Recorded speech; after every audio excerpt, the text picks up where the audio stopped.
Hello everybody and welcome back to Let's Play Sword of the Stars. I believe this will be episode 10 if I'm not mistaken.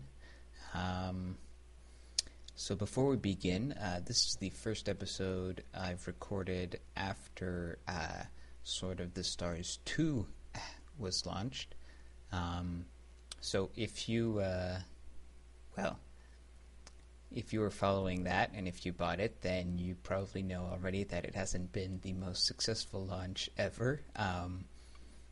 The client that was uploaded to Steam on launch day turned out to be a 2-week-old beta client, and so it was pretty buggy and nothing was quite working. And then they finally released the new client, but it's still pretty buggy, honestly, and it kind of feels like playing a beta.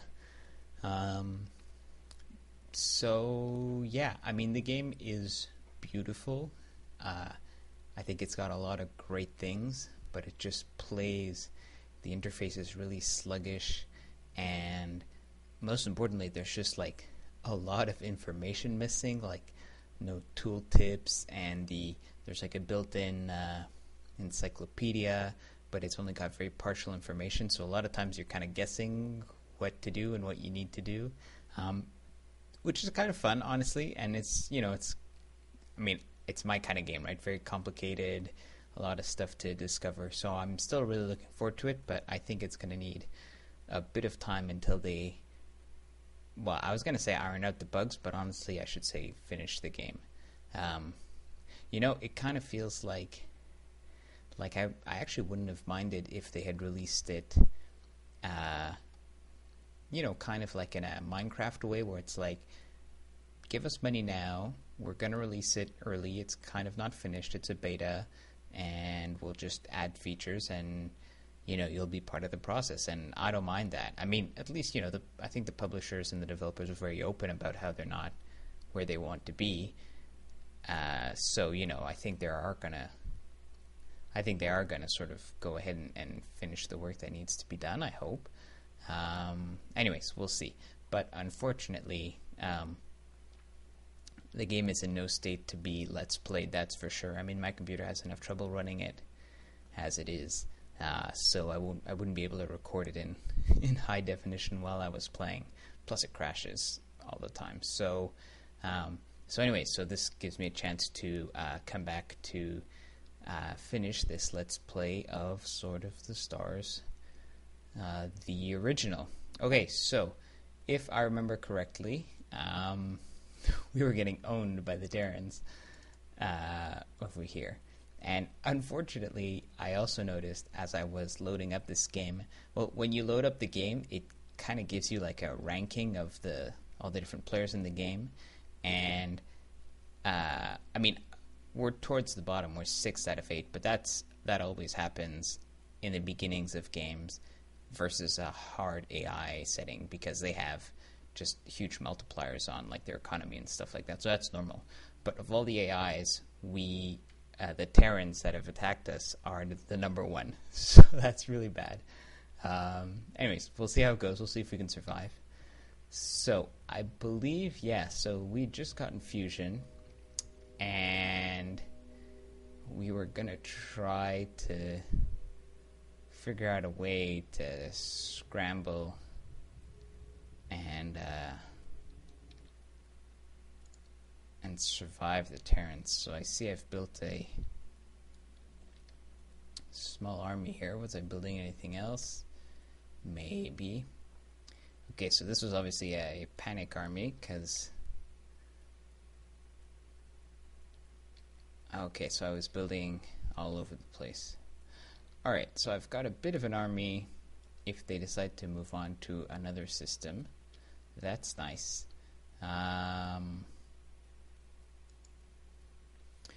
Okay, won't be able to do much until I get my real ship weapons, so let's just go ahead.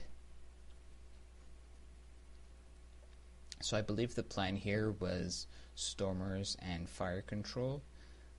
So I'm getting mass drivers, and we'll see how long it takes to get stormers after that. The Terrans were using a lot of missiles at first, but then they switched to, I think, fusion cannons. So I think we'll be safe for a bit. Oh, I should do something about that colony.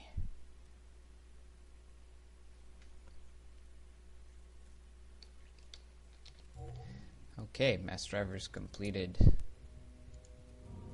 Stormers, 4 turns. Yeesh. Yeah, that's the hivers for you. Okay, we don't really have a choice. Mass drivers on their own are not that great.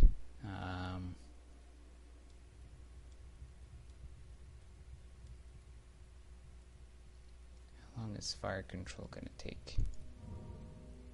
3 turns. Okay. Stormers it is. Then fire control. Plus this is gonna come down a bit. Okay, you know what? Let's move our fleet in orbit of Procyon. I can't fit the whole thing because my gate network sucks. Alright.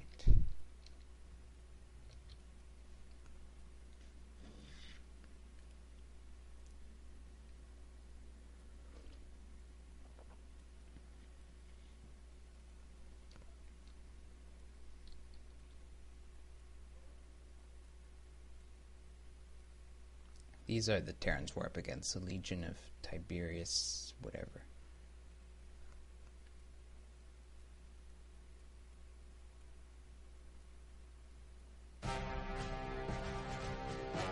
Okay, we don't really need to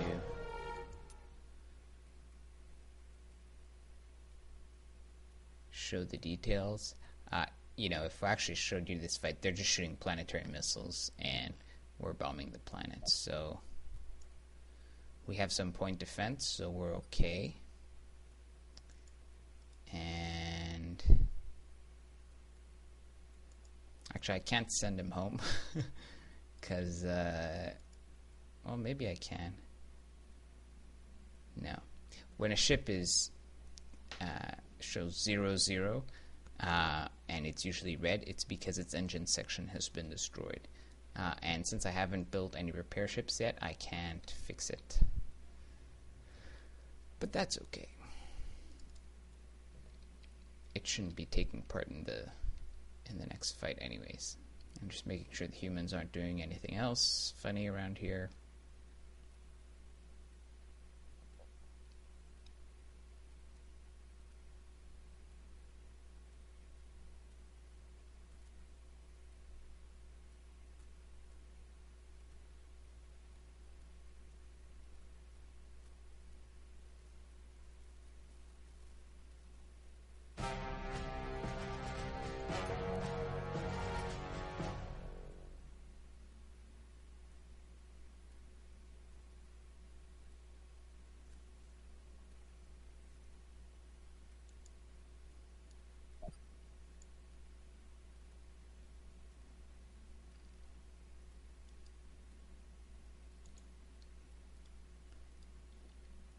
Send him to be repaired right away.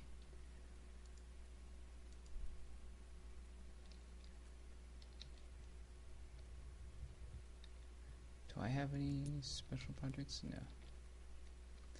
So obviously it'd be much better if I, you know, had a more diplomatic way of getting my colony back, but I don't for now, so I'm just gonna bomb it. Most of the infrastructure is gonna survive. And since I've terraformed the planet already, it'll be very easy to recolonize.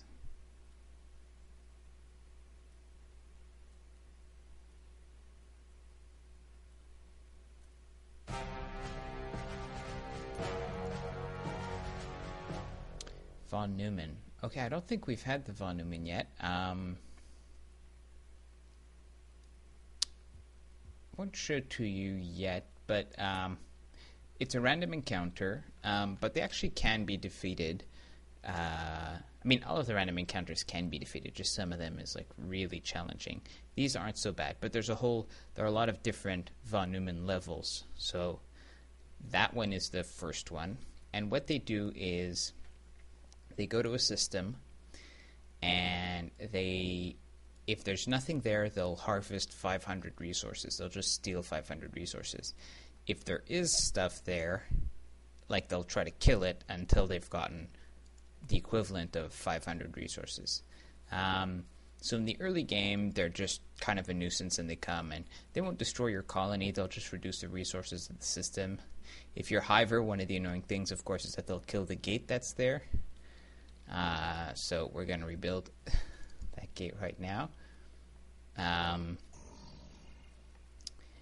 If you defeat them, if you defeat enough of them, then their sort of bigger cousin will come by, the von Neumann Berserker. And there's actually also a von Neumann homeworld,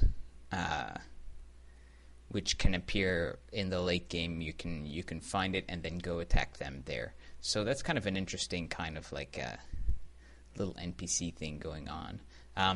Their ships, they're kind of like these pyramid-shaped... actually, it's a tetrahedron, so kind of like two pyramids.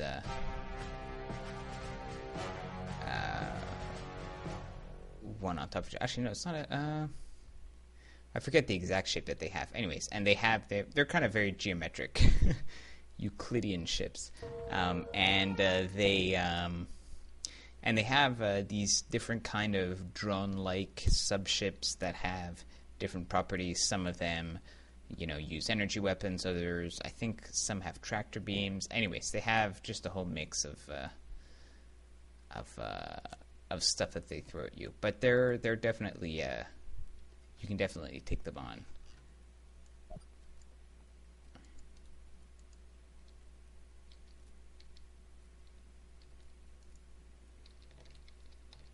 Okay, so we'll get Stormers next term. Unfortunately, it took extra long time.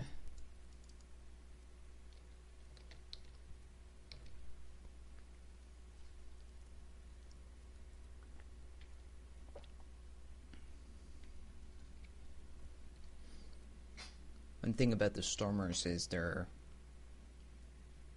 very short-range weapon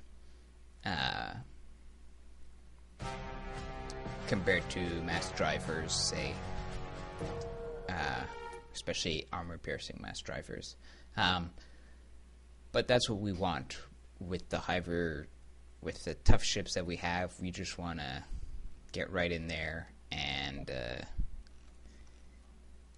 say hello with a bunch of high-speed bullets. And it'll be, obviously will be helped by our fire control. So the Stormer is a medium turret weapon. There's a heavy turret version that we can research, but for now we're just going to put the medium version in our heavy in our large turret mount. Our ships right now, our armor ship only has one, I believe, large turret mount anyways, so it's not a big deal. Let me just show you. I'm going to research fire control, but I'll give you an idea. So if we go to our cruisers, look at the armor. So look, this is what we were using before, right? The Gauss cannon. So you can see the damage, range, and accuracy, right? So the real mass driver has a bigger range and much bigger damage. And if you look at the Stormer, it has a lower range but a much higher damage, right? And of all the weapons we have, I mean, it's got huge damage, right? And a high rate of fire. So it's a lot of fun. Okay, and we've got like a lot of medium turrets. Now, once we have the fire control section, we're going to lose these forward medium turrets, but this is still the Hiver ships are, like I said, very well built, so we have great coverage. So We've got this heavy one on top, these guys on the side, 2 of them on the back, but they're also towards the side, and then these guys rear facing but also on the side. So if we go broadside, again, any ship that's broadside to us gets hit by every single turret that we have, which is pretty sweet. Okay, but we're not going to save this quite yet. We're going to wait till we have fire control. And once we have that, actually, so I think my plan is we're going to get fire control. We're going to make a small detour into repair technology. Oh, I didn't even see him come. That's bad. Because if we're actually going to have a serious fight with the Terrans, we need to be able to stay in the fight longer. Did he actually win? No. Okay, that's like a second one. Or a different ship. Okay, this bombing is taking too long. I'll get back to that. He's still... That looks like a fission scout. Man, these green guys are not doing so hot. Alright, I'm going to send a repair ship to fix this. Unfortunately, you can't retrofit ships in Sword of the Stars 1. But old ships can still be useful. And that has to do with command points. So why don't I explain how that works? So if we go into the fleet here, so each CNC ship gives you a quota of how many command points you can have, right? So cruisers are 36, destroyers are 20, armada I think is 54, I want to say. It's enough for 3 dreadnoughts, which are 18 each. Yeah, so that's right, 54. And there are technologies like this one, combat algorithms, and another one higher up, that also give you an additional boost. But you can get a bonus by having an overwhelming number of ships. And this is kind of divided by ship class. So when 2 armies meet, if one army has way more destroyers than the other army has destroyers, then it will get a bonus to command points. And then the same thing is calculated for cruisers, and the same thing is calculated for dreadnoughts. So if you have a bunch of crappy ships, as long as they're not slowing down your fleet too much, you can just have them tag along with your main army as reinforcements, but they'll count, and hopefully you can get those extra command points, and those can give you like a whole extra cruiser in the fight, which is, you know, always nice to have. Okay, and it looks like we're being visited by blue over here. Oh, great. There's Zuul. And they have 4 ships in 2 turns. So 4 ships is probably cruisers. I'm pretty confident I can handle them. But it does mean we're going to need 2 armies at least, because we're going to need to have something here for these and something up there for the humans. Man, we're not lucky with the budget overruns. Ooh, however, there is a nice bonus to having met the Zuul, which I'll show you in just a moment.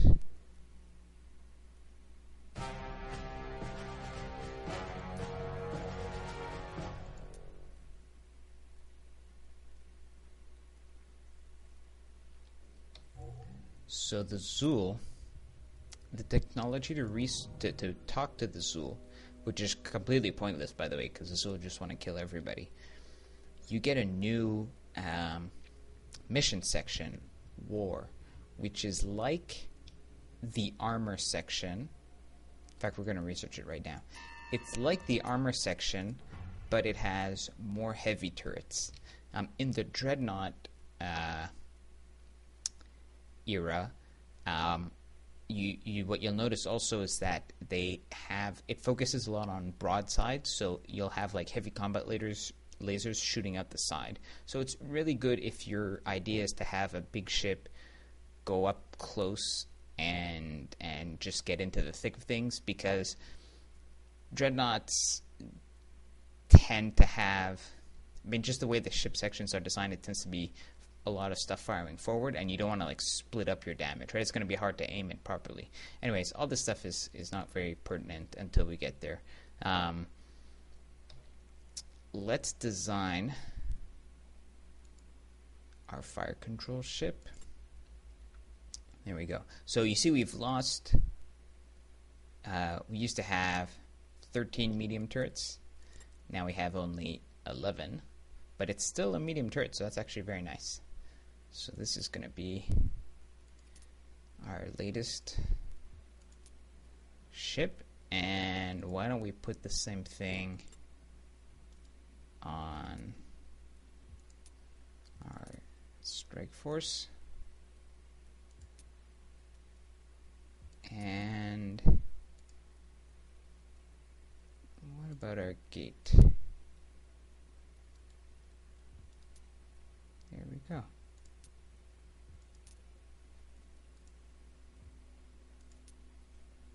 Okay. So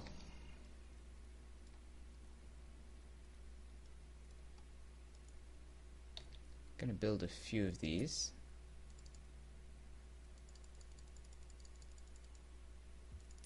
Not a huge amount, just just one turn's worth.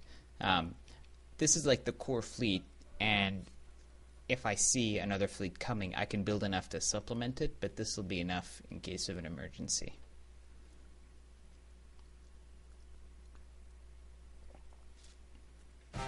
Alright, I wanted to show you the Zuul ships, and then we're going to cut the video after this fight, I think. So like I said, the Zuul are like worse in technology than even the Hivers, but they can salvage technology easily. They do this weird thing where they send like these slave disks down to planets to get slaves, so you want to try to shoot those down.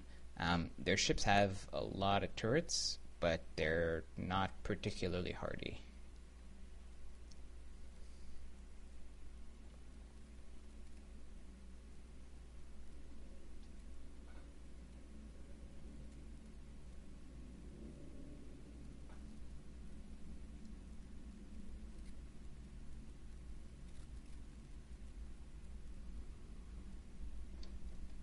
Okay, full complement of cruisers. Let's go right out and meet them.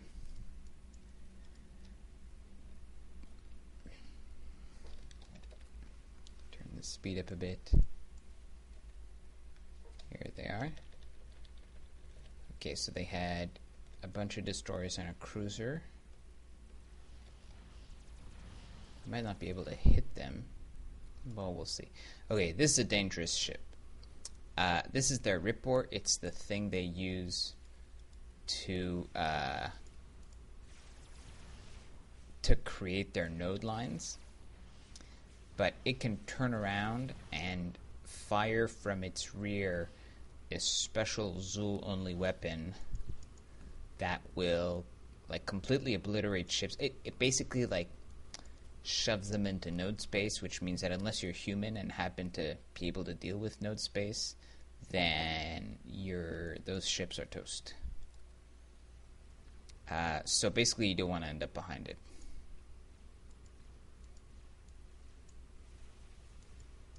So we're going to have to try to maneuver carefully.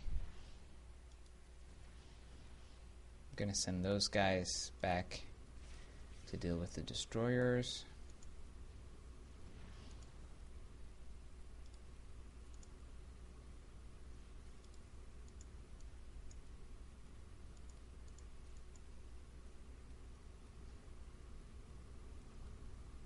Oh, jeez. I was on hold fire the whole time.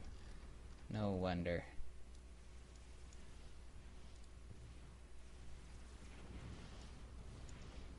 That wasn't very smart. I was like, how come they're going through me so quickly? Well, anyways.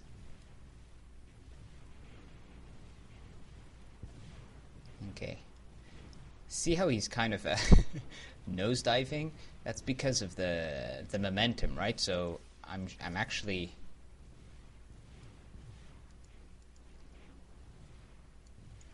I actually make him move by shooting mass drivers at him. Okay, so now I hit his rear to make sure he didn't angle too far down, because then we'd kind of lose track of him. Gonna hit his front again.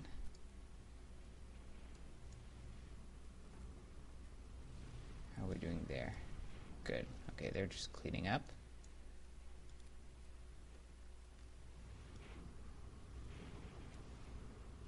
Yeah, accuracy is a big problem with mass drivers early on.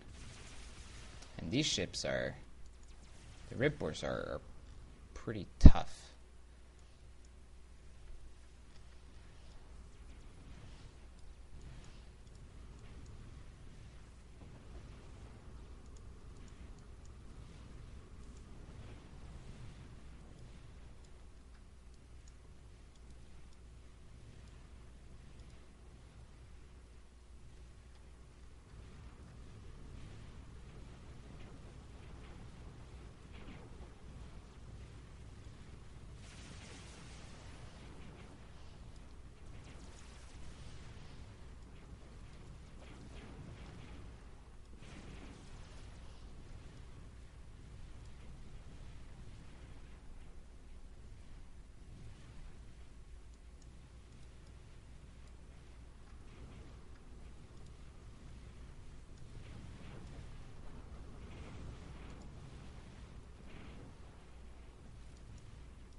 Well, that's really disappointing that I can't actually kill him, because the accuracy of my guns is so bad that I'm pushing him away, and then it's harder for me to hit him. But at least they did no damage.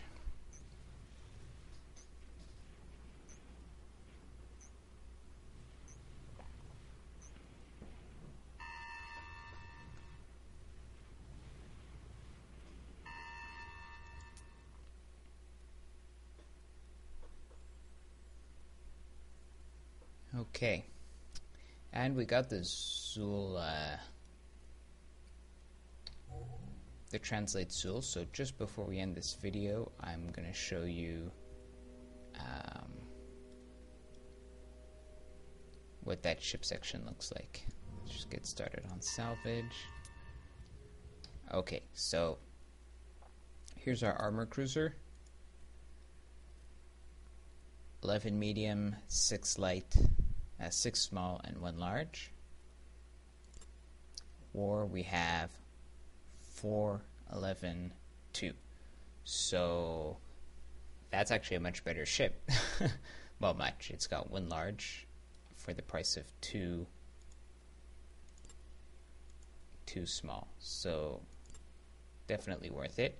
We're losing some point defense, but we've got enough coverage in the back, and they'd stopped using missiles anyways. Okay, so let's cut the video, and I'll see you in the next episode.